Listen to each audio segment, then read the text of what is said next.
Okay, so I recorded today's episode without volume, so I'm just gonna go over it all in one go. There's not really gonna be a separation between pre and post listen because I already listened to the thing. Yeah, this piece is called Huayra Yana, subtitle Vento Notturno by Mexican Italian composer Javier Torres Maldonado. It's written in 2003, but this score is the 2012 version, and it's for bass, flute, and four-channel electronics. I think it's fixed media. It's dedicated to the flautist Gianluigi Nuccini. I was looking at his biography earlier. He's like a Italian flautist who specializes in new music. He does repertoire for piccolo, flute, alto flute, bass flute, lots of solo stuff. So kind of the perfect candidate for a commission like this. The work was supported by this grant, I guess, from the Fondo Estatal para la Cultura y las Artes de Quintana, ROO, and there's these performance notes mostly about how to set up the tech and like add reverb to the performer, diffuse the performer, diffuse the electronics. The setup makes me think it's fixed media, not live electronics, because there's a click track which has to come from the mixer. Also, the microphones are going straight into the mixer. They're not going into any kind of patch, so you're just diffusing the live sound with the recorded sound or the fixed media, I should say. Uh, Interestingly, there's a dedicated performance CPU off to the side rather than on stage, but it's cued from on stage. And then there's a couple like monitors and screens for the performer. Looks like the original performance, it was like in quad like this.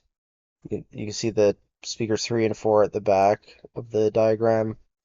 And there were two subs, I guess, at the front. So, yeah, a pretty interesting diagram. Uh, Yeah, so this piece, just listening to it, it ended up having a lot of like key clicks, and the key clicks were kind of separated like from the air sounds or pitch sounds. So for the most part, the flute is like divided into two staves, one for the air, one for the fingers, which gives a really unique sound. All the stuff goes by really fast. There's a climax on a high note, and then more fast stuff and more long high notes. Um, there's this overtone, like the first big high note moment is this overtone blowing in harmonics. Um, but yeah, you get these long rests where it's just electronics, and then bursts of sound, and the electronic part itself is full of uh, flute samples, and it's very busy and quite noisy actually. So it's just, yeah, very a flurry of activity kind of piece. One other interesting thing I found was there's 2 minutes of just electronics at the end and also a minute or more of electronics at the beginning.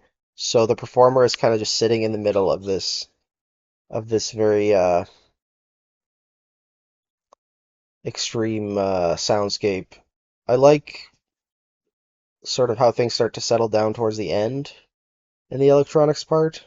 It does feel a little bit old-fashioned, like I think if I saw this at a computer music conference now, it would fit in for sure, but it would probably be the most modernist,